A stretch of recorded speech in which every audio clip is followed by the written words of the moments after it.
이 빌립보서는 이제 여러분 잘 아시겠지만 그 바울이 빌립보에 있는 교회를 대상으로 쓴 편지지요. 그죠? 아마도 빌립보라는 도시 자체가 바울 때문에 상당히 유명해졌다라고 볼 수 있을 겁니다. 여러분 그리스 인제 빌립보 그 당시에는 이제 큰 도시였지요. 그 당시에는 이제 마케도니아라고 불렀던 왕국이었는데 그 마케도니아 왕국에 인제 다스리던 왕 빌립 왕을 기념하는 의미로 큰 도시의 이름을 그렇게 그 왕의 이름을 따다 불렀습니다. 빌립 왕의 이름을 따서 빌립보라고 이렇게 도시의 이름이 된 거죠. 당시에 인제 마케도니아 왕국 이 있었을 때는 그 도시가 인제 상당히 번성한 도시였을 테지만 사실 오늘날 뭐 지금 우리에게 잘 알려진 도시는 아닙니다. 지금 우리가 빌립보를 알기는 어떻게 알고 있습니까? 사실 사도 바울 때문에 알고 있습니다. 그죠? 제가 태어난 도시 부산만 해도 아주 국제적인 도시이기 때문에 성경에 나오지 않아도 아주 유명해요. 잘 알고 있습니다. 여러분도 잘 아시지요. 그죠? 그런데 이 빌립보는 사실 바울에게 큰 빚을 진 도시지요. 그죠? 여러분이 바울 아니면은 어디서 빌립보라는 지역을 들어봤을 것이며 아마 가 보신 분들도 있죠. 아마 그리스 가면은 아마 믿는 사람들은 그 성지 순례차 꼭 갈 겁니다, 빌립보 도시. 그러니까 이 도시는 사실 지금까지도 바울에게 빚이 있다라고 이렇게 봐야 될 겁니다. 아마 빌립보 하면은 빌립보서가 떠오를 거예요. 대부분 아마 사람들 그럴 겁니다. 그 지역이 특별히 자기 고향이 아닌 이상. 그 지역 사람들에게 쓴 편지입니다. 자기 감옥 안에 있을 때 썼어요. 그래 이제 감옥에 있었던 내용들이 이제 쭉 나올 겁니다. 처음에 보니까요. 마치 공동 저자처럼 묘사를 해 놨습니다. 시작하기로는 1장 1 절에 "바울과 디모데는" 하고 "편지하노니"라고 이렇게 씁니다. 우리도 아마 여기 이공계 출신 분들은 예민할 텐데요. 1 저자, 2 저자 이런 거 참 중요합니다. 그리고 그 논문에 내가 보통 이제 연구팀이 단체로 이렇게 이 논문에 이름이 올라가니까요. 뭐 한 10 명, 11명 뭐 이렇게 13 명씩 올라가기도 하지요. 그죠? 제가 몇 달 전에 거기 네이처지 거기도 보니까 한국 연구팀이 논문을 발표한 게 실렸던데 13 명인가 이름이 뭐 그대로 동시에 다 올라가 있더라고요. 물론 그 인제 처음 나오느냐 두 번째 13 번째 이름이 올라가느냐 그건 뭐 아주 자기들끼리도 뭐 이렇게 합의가 된 상황이겠지만 누군가의 이름이 올라간다는 건 그만큼 권위가 부여된다는 것이고 실제로 뭐 교수 임용이라든지 안 그러면은 임용 이후에 뭐 발표돼야 되는 안 그러면 내가 채워 넣어야 되는 점수에 상당히 유의미한 일이다라고 할 수 있을 겁니다. 또 당시에는 이제 뭐 논문 시스템은 아니었을 거예요. 그렇다면 이 빌립보서를 바울과 디모데가 같이 기록했느냐? 그것도 아니에요. 이제 2 장부터 쭉 나오는 내용들을 보면 주어가 우리가 아니라 어 1 인칭입니다. 1 인칭 단수. 예 나예요 나. 내가 말하노니. 그래야 바울이 쓴 겁니다. 바울이 쓴 건데 지금 마치 바울과 디모데가 같이 쓴 것처럼 이렇게 해 준다라는 겁니다. 예. 우리가 이 말을 보면은 바울이 얼마나 그 디모데를 세우고자 했는지, 디모데를 향한 사랑과 관심과 후원하고자 했던 마음이 컸는지를 참 성경의 이 빌립보서를 열자마자 그 바울의 심정을 느낄 수 있는 것 같다 이런 생각이 들어요. 둘이 나이 차가 제법 많이 났을 것으로 우리가 생각을 하는데요. 이 젊은 사람을 바울이 그렇게 세우고 싶어 했고 키우고 싶어 했다라는 심정을 느낄 수 있는 편지입니다. 그리고 인제 이제 편지니까 인제 대상이 바로 나와요. 빌립보에 사는 그죠? 모든 성도와 또한 감독들, 집사들. 모든 성도들 안 그러면 빌립보 교인들 하면 될 터인데 그렇게 하지 않고 굳이 좀 구분을 합니다. 직분을 탁탁 언급해요. 감독들, 집사들 뭐 이렇게 언급을 합니다. 우리로 따지면은 우리도 뭐 집사가 있으니까 그죠? 뭐 어디 갈보리 교회의 집사들 뭐 또 목사들 뭐죠? 그리고 뭐 장로들, 권사들 이런 식으로 지금 따로따로 딱딱 언급을 해준 겁니다. 바울의 의도가 있을 거예요. 그냥 빌립보 교인들이라고 하면 될 건데. 예, 이제 우리가 의도를 물론 성경 전체를 보면 알겠지만요. 당시에는 그런 이 교회마다 분쟁이 있었습니다. 분쟁이 있고요. 다툼이 있었어요. 뭐 시기하는 마음들 이런 것들이 있었어요. 모든 교회 다 그랬습니다. 고린도 교회, 빌립보 교회 뭐 다 그랬어요. 그러니까 특별히 그런 교회 내의 다툼과 분열 이런 그리고 서로 시기하는 문제 이러한 문제에 감독들과 집사들도 연루되어 있었다라고 우리는 추정을 해볼 수 있습니다. 그러니 바울이 이를 따로따로 언급을 하면서 시작하는 것이지요. 뭐 오늘날 교회도 마찬가지입니다. 시기와 다툼과 분열이 없는 교회가 어디 있겠습니까? 어딜 가나 있어요. 그런 거 없는 교회 없습니다. 그런 거 없는 교회가 있다면은 아마 그 교회는 갈보리 교회겠지요. 그죠? 예. 어 여러분 여러분 표정이 잘 안 보이는데 예 다 동의를 하셔야 됩니다.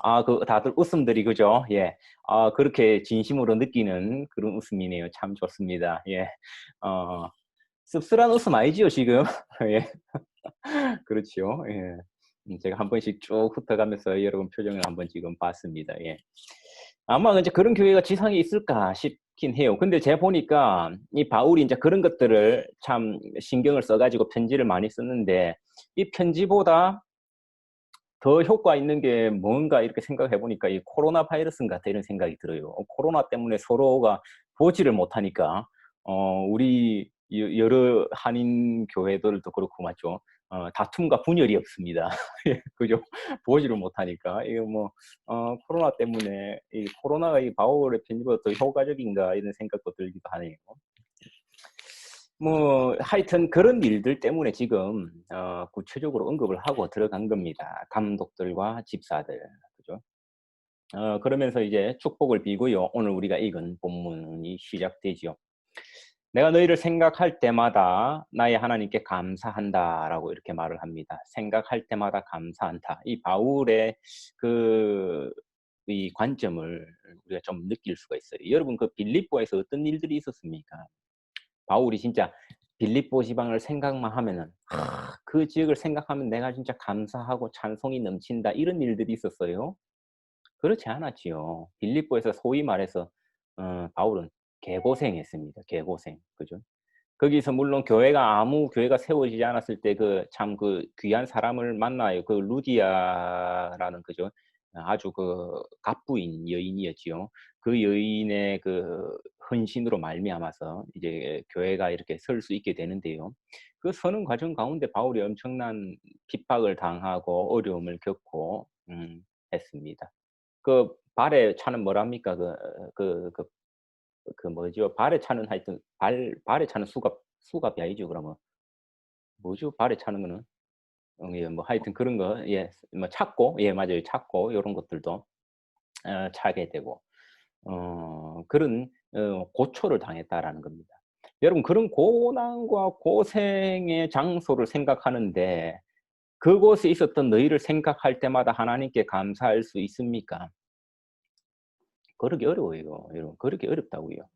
우리가 뭐 지금 당하고 있는 어려움들 있잖아요. 이 코로나 시기 때문에 참 여러 가지 어려움들 당하지 않습니까? 뭐 육체적인 뭐 질병의 어려움도 있을 수 있겠지만 여러 가지 사회생활 하는데 어려움이 있을 수 있고요. 또 건강뿐만이 아니라 경제적인 어려움도 있을 수 있고 이런 어려움들이 있을 수 있어요. 이 어려움들을 나중에 돌이켜 봤을 때 '아 정말로 그 어려움이 우리에게 감사했구나.'라고 할 수 있을까요?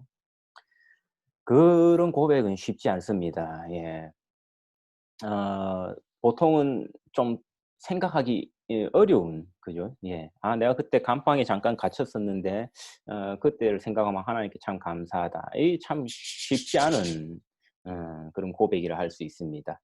바울은 하지만 "너희를 생각하며 감사하다."라고 하면서 그 이유를 어 언급하기 시작합니다. 무엇보다 이제 5 절에 있는 핵심 내용은요. "이제까지 복음을 위한 일에 너희들이 참여하고 있기 때문이다."라고 이야기를 합니다. 여러분도 아시겠지만 뭐 우리 가운데 알려진 일들이 있습니까? 바울은 지금 이제 로마에 있는 감옥에 갇혀 있고요. 이 빌립보 교인들을 생각하면서 하나님께 감사하는 마음으로 편지를 지금 쓰고 있는데 빌립보 교인들이 했던 복음에 참여한 일들이 어떤 일들이 있을까요? 아마 잘 떠오르지 않을걸요. 예, 뭐 알려진 게 있습니까? 그죠? 뭐 저도 사실 뭐 잘 모르겠어요. 여러분한테 질문을 던져 놨지만 잘 모르겠습니다. 여러분, 우리가 복음에 동참한다, 참여한다라고 했을 때 가장 떠올리기 쉬운 모습은 어떤 모습입니까? 아무래도 뭐 전도하고 이런 거 아니겠어요. 그죠? 성경을 가르치고. 왜 안 그러면 저같이 이렇게 목사를 직업으로 가진 사람들, 그죠? 그런 사람들의 모습을 떠올리기 쉽겠지요. 저 사람의 직업은 목사니까 아무래도 뭐 복음에 참여하는 일에 최전선에서 하고 있지 않겠느냐라고 생각을 할 수 있을 거예요. 뭐 그건 뭐 겉보기로는 그럴 수는 있습니다. 그죠? 아무래도 뭐 제가 보는 양이나 뭐 성경을 보는 양이나 이런 것들이 여러분보다는 뭐 많을 수밖에 없을 거 아니에요. 아무래도 시간을 그렇게 많이 쓰니까. 그죠? 그러면은 그런 일들만을 고려하고 지금 이런 글을 썼을까요? 그럼 빌립보 교인들은 생업에 종사하지 않았을까요? 그 사람들은 먹고 산다고 막 정신없이 바쁜 사람들 아니었을까 하는 그 말입니다. 아니, 그 사람들도 생업에 다 종사하는 사람들이라고요. 자기 직업이 있어요.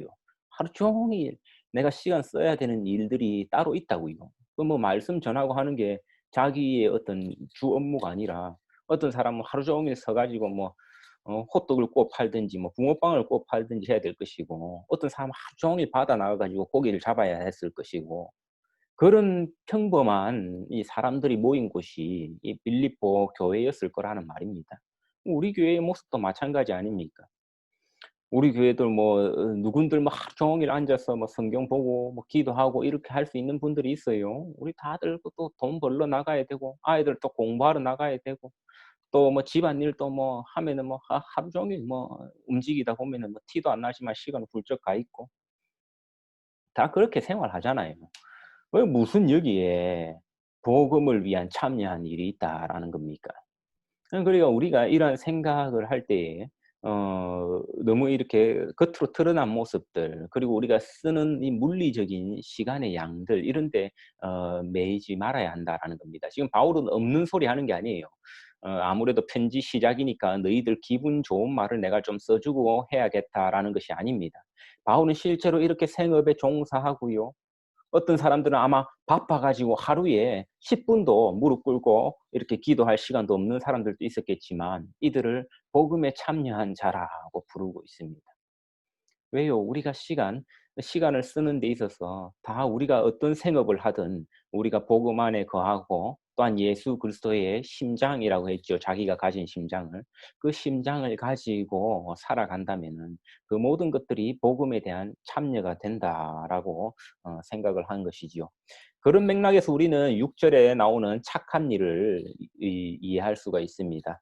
"너희 안에서 착한 일을 시작하신 이가"라고 했을 때, 이 착한 일은 길에 좀 불쌍한 이 홈리스들에게 베푸는 자비나, 안 그러면은 친구 없는 친구들에게 먼저 다가가는 그러한 용기, 그런 일들을 착한 일이라 언급한 것이 아닙니다.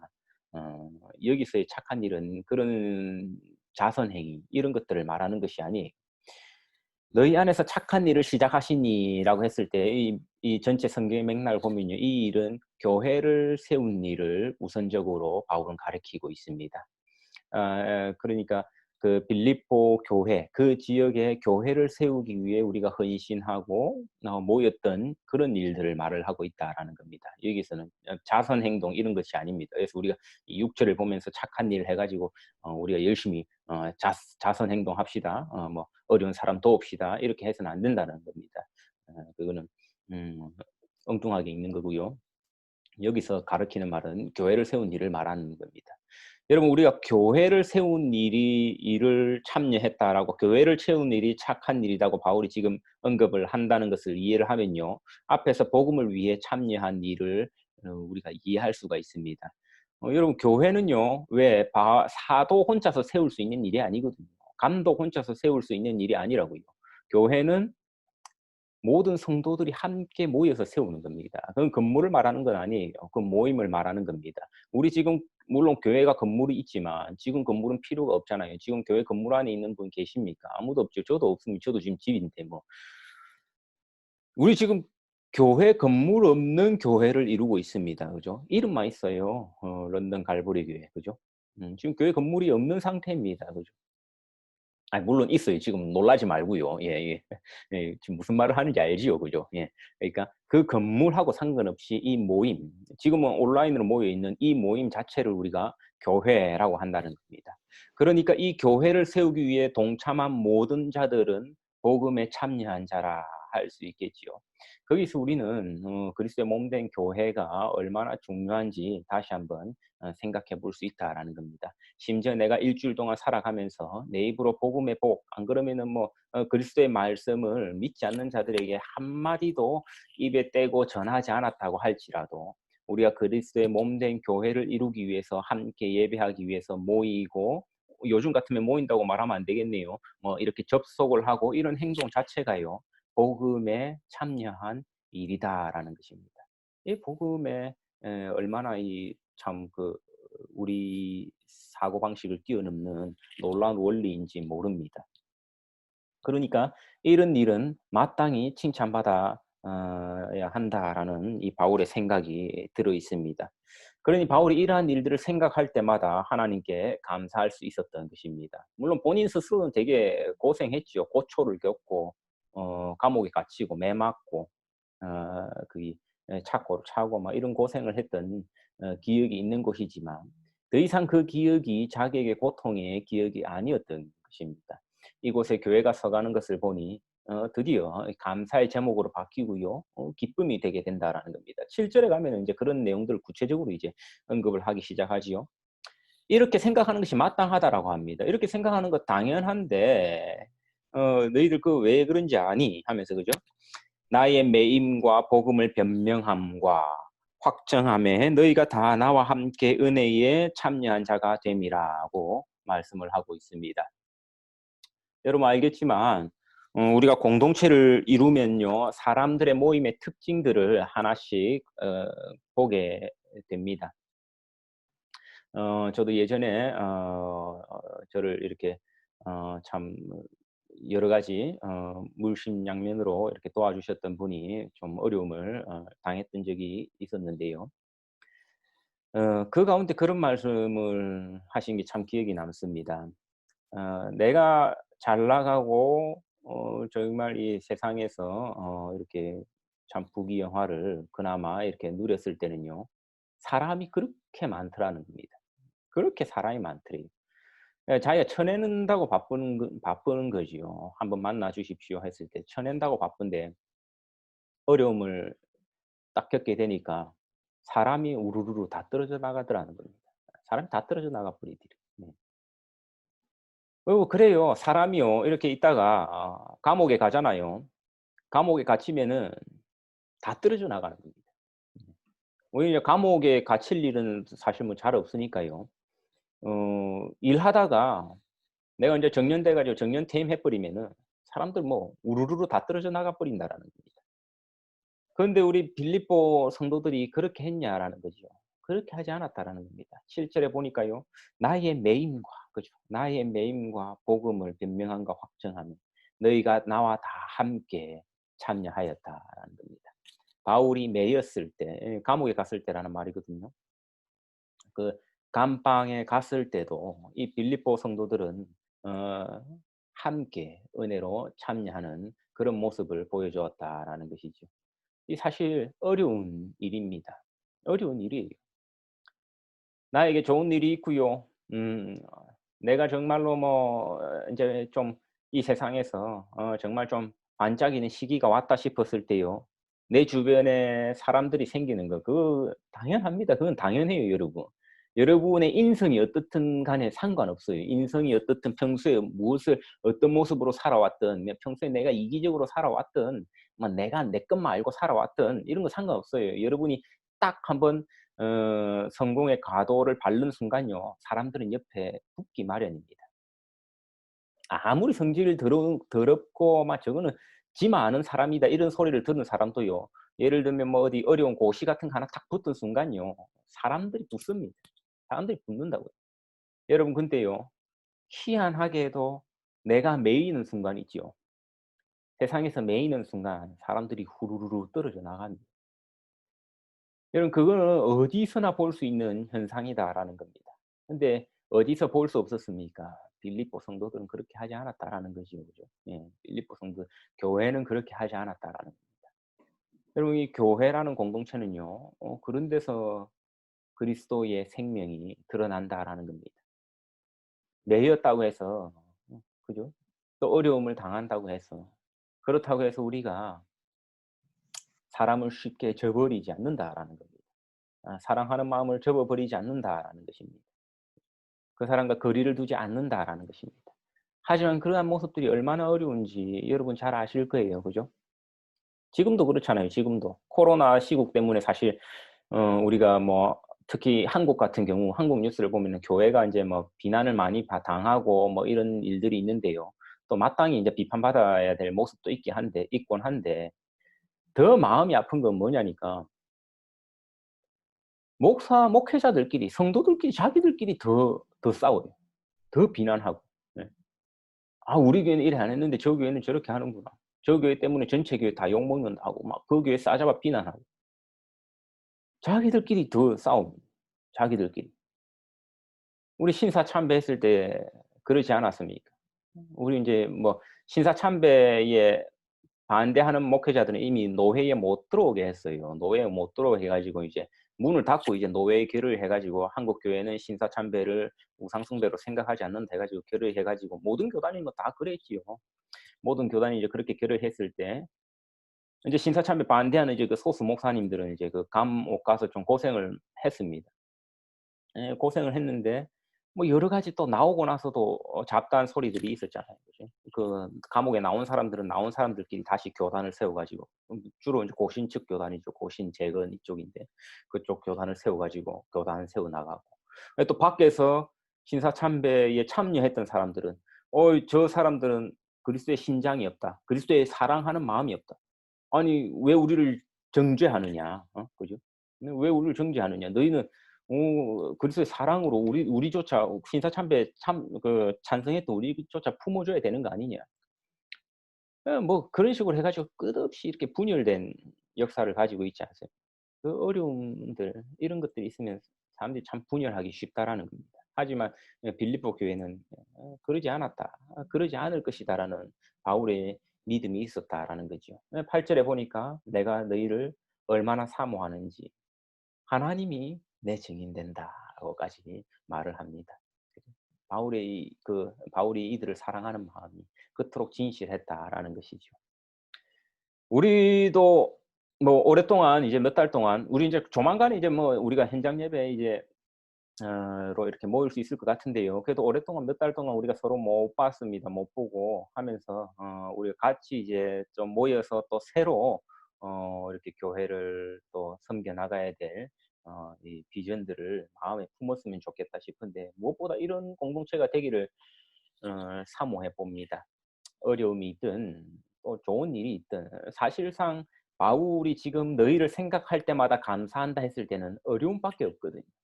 그러한 어려움들, 고난들, 고초들을 두려워하지 않고 그러한 것들을 통해서 더욱더 서로를 섬기고 서로를 통해서 감사할 수 있는 공동체가 되기를 참 소원해 봅니다. 우리가 그 '바울과 다른 공동체에 있다.'라고 이렇게 생각을 해서는 안 돼요. 우리가 같은 교회 공동체입니다. 역사적으로 모든 교회 공동체들이 이런 어려움들을 겪고 살아왔어요. 합심해 가지고 으쌰으쌰 해 가지고 나아가는 교회들이 예 사실 잘 없었다라는 겁니다. 그렇다고 해서 바울이 그런 교회들을 질책하고 "거기서 잘못했다." 이렇게 이야기하지 않습니다. 세워서 나갑니다. 그죠. "우리가 함께 복음에 참여하여서 감사하다." 그럼 저만큼 말씀에 집중하고 이런 분들이 계실지 모르겠어요. 아마 여러분 그런 형편은 안 되잖아요. 여러분 다들 뭐 생계가 있고 한데 저는 뭐 직업이니까 그렇게 해야 되는 것이 마땅하고. 하지만 우리가 동등하게 복음에 참여하는 그런 공동체라는 것입니다. 그렇게 교회를 세워 나가는 일이라는 겁니다. 그것이 바울이 말하는 착한 일이라는 것입니다. 우리 어려운 시기를 겪고 있습니다. 그죠? 누군가 원망하고 싶은 마음이 참 쉽게 듭니다. 안 그러면 누군가가 아니라도 어떤 환경을 탓하기 쉬운 그러한 시기를 건너가고 있습니다. 그러나 이 모든 일들이 우리로 하여금 서로가 멀어지게 만들고 서로가 서로를 사모하는 마음이 희석되어지게 만드는 그러한 시기가 되지 않았으면 좋겠어요. 오히려 이러한 일들 우리의 매임 그리고 우리가 당한 여러 가지 어려움들이요. 음 '서로가 함께 은혜에 참여한 자료구나.'라고 이렇게 생각할 수 있고 서로를 인정하며 사모하는 마음들이 나타날 수 있는 시기가 되기를 바랍니다. 우리도 서로가 같이 기도할 때마다 바울의 기도를 되풀이했으면 좋겠다 싶습니다. 바울의 기도의 내용이 나오지요. 9 절부터 11 절까지 나오는데요. 여러분 기도 시키면은 상당히 좋아하잖아요. 그죠? 제가 기도를 부탁하면 여러분 참 늘 좋아하시는 것 같아요. 그래서 '아 왜 목사님 내 대표 기도 안 시켜 주시나.' 이렇게 다들 기다리고 있는 것 같아 가지고 제가 항상 '아 편애하지 말아야지.' 막 늘 신경을 씁니다. '이번 누구를 이렇게 이 특혜를 줄까?' 여러분 그랬을 때 여러분 마음에 그 부담감들도 있고 이렇잖아요. 그죠? 뭐 '내가 어떤 유려한 문구를 사용해서 기도하겠다.' 사실 기도할 때 그냥 이렇게 간단하게 하면 돼요. 9 절부터 11 절까지 그죠? 예. 근데 대표 기도 시켰을 때는 이렇게 너무 간단하게는 하지 마세요. 예. 그럼 그래도 좀 공동체를 위해서 기도도 해 주고 좀 그래요. 그죠? 구체적인 기도 놔야지. 이 9 절부터 11 절까지만 하면 너무 간단하잖아요. 그러니까 이 바울의 기도입니다. 9 절부터 11 절까지 그죠? 우리 짧게 같이 기도할 수 있는 것 아닙니까? 그죠? 우리 같이 함께 읽어 보겠습니다. 내가 기도하노라 너희 사랑을 지식과 모든 총명으로 점점 더 풍성하게 하사 너희로 지극히 선한 것을 분별하며 또 진실하여 허물 없이 그리스도의 날까지 이르고 예수 그리스도로 말미암아 의의 열매가 가득하여 하나님의 영광과 찬송이 되기를 원하노라. 우리 짧은 기도입니다. 그죠? 짧은 기도지만 이거는 서로가 서로를 사랑하고 우리 공동체를 아끼는 마음들이 있었을 때에 나올 수 있는 기도입니다. 우리 어려운 시기입니다. 그죠? 마치 정말 바울이 매였듯이 '아 우리도 매인 것 같아.' 이런 느낌이 듭니다. 예배하고 싶어도 모이고 싶어도 모이지도 못하고 이게 뭐 사실상 매인 거랑 마찬가지지. 우리가 꼭 뭐 감옥 안에 탁 들어가 있어야만 그게 매인 겁니까? 우리 이런 매인 상황 속에서도요. 어 하나님과 그리고 우리 서로가 다 함께 이 은혜에 참여한 자가 되었으면 좋겠습니다. 그래서 서로를 사모하는 마음에 대한 증인이 하나님으로 서 있는 공동체가 된다면 그 공동체에 어떠한 어려움이 있고 어떠한 분열과 갈등이 있다 할지라도 어떻게 그 공동체가 착한 일로 인한 공동체가 아니라고 이렇게 말을 할 수 있겠습니까? 우리 이런 오늘 말씀을 보면서요. 우리 빌립보 교회처럼 우리 교회도 이렇게 바로 서 나갈 수 있는 그래서 우리가 뭐 사실 아직 뭐 코로나가 뭐 종식이다 이런 말을 쓸 수는 없겠지만 우리가 새롭게 다시금 이 코로나 이후에 공동체를 꿈꿀 수 있는 그런 비전들을 공유할 수 있는 아름다운 공동체 되기를 간절히 축원합니다.